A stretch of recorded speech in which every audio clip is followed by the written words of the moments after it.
सच्चिदानन्दरूपाय विश्वोत्पत्त्यादिहेतवे तापत्रयविनाशाय श्रीकृष्णाय वयं नमः। श्रीमद् भागवत महापुराण पहला सकंद मंगलाचरण। श्रीमद् भागवत महापुराण में पहले सकंद को प्रारंभ करने से पहले हम प्रभु का मंगलाचरण करते हैं, फिर कथाओं का प्रारंभ करते हैं। हम परम सत्य रूप परमात्मा का ध्यान करते हैं। वह परमात्मा अपनी स्वयं प्रकाशित ज्योति से सदा पूरी तरह अपनी माया और माया के कार्यों से अलग रहते हैं। उसी परमात्मा के संकेत से जगत की सृष्टि होती है, रक्षा होती है और अंत में प्रलय हो जाती है। वह सभी सुकृत्यों में व्याप्त है और असत कर्मों से पृथक है। वह जड़ नहीं, चेतन है। वह किसी के अधीन नहीं है, स्वयं अपने ही प्रकाश से प्रकाशित है।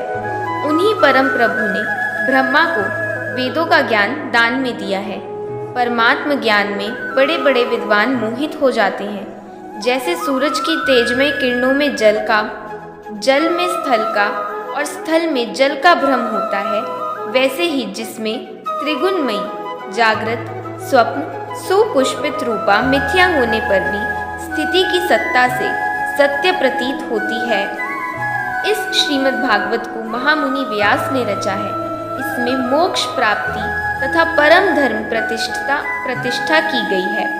धर्म के प्रतिपादन का फल प्राप्ति से कोई संबंध नहीं है।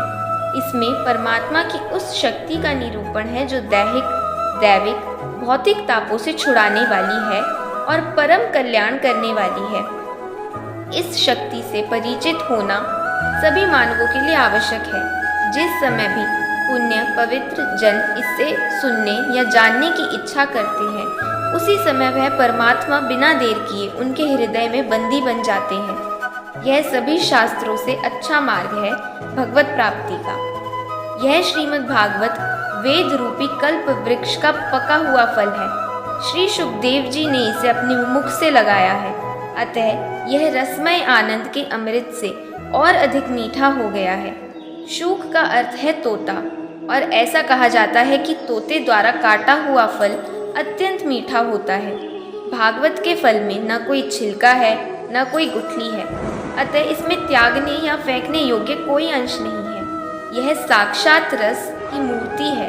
अतः हे इसके मर्मज्ञ भक्तजनों, जब तक शरीर में चेतना रहे तब तक इस दिव्य स्वर्गीय भगवद रस को बिना रुके बार बार पीते रहो, क्योंकि यह आप लोगों को पृथ्वी पर ही सुलभ हो रहा है।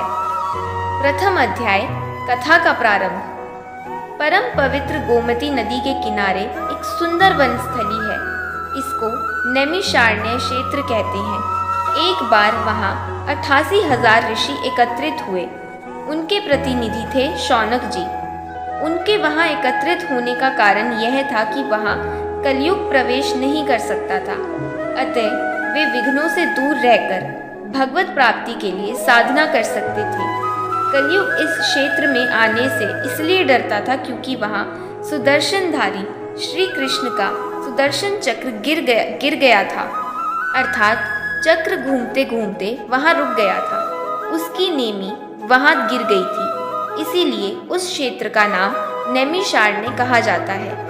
एक बार व्यास शिष्य सूत जी वहाँ आए। उनका यथोचित सत्कार उन ऋषियों ने किया और उन्हें एक सुंदर और सुखद आसन पर बिठाया। जब सूत जी आसन पर आसीन हो गए तो ऋषियों के प्रतिनिधि के रूप में शौनक जी ने अनुनय भरे स्वर में उनसे प्रार्थना की कि आदरणीय सूत जी, कलयुग का आगमन हो चुका है, इसीलिए हम सब यहाँ एकत्रित हुए हैं। हमने यहाँ दीर्घकालीन योजना की है। इस सत्र में ऐसी पुण्य कथाएं सुनने का हमने संकल्प किया है जिससे हम कलयुग के प्रभाव से बच सकें। कलयुग अंतःकरण की पवित्रता को नष्ट कर देता है। इस पर विजय पाना कठिन है। सौभाग्य से ब्रह्मा जी की कृपा से आप हमारे यहाँ आ पहुँचे हैं। कृपया श्री हरि की मंगलदायिनी पुण्य कथाएं सुनाकर हमें कृतार्थ कीजिए। भगवान श्री कृष्ण ने जो अनेक लीलाएं की थी, हम उन्हें सुनना चाहते हैं। आप कथा कहने में अत्यंत कुशल हैं और हमें सुनने की उत्सुकता है। हमारी उत्सुकता इतनी अधिक है कि हम इन कथाओं को सुनते सुनते अघा नहीं पाएंगे। कृपया यह बताकर कृतार्थ करें कि धर्म रक्षक भगवान कृष्णचंद्र जब अपने धाम को चले गए तब धर्म ने किसकी शरण ली। इसी प्रकार श्रीमद् भागवत महापुराण के पहले स्कंद का प्रथम अध्याय पूर्ण हुआ। प्रेम से कहिए राधे राधे।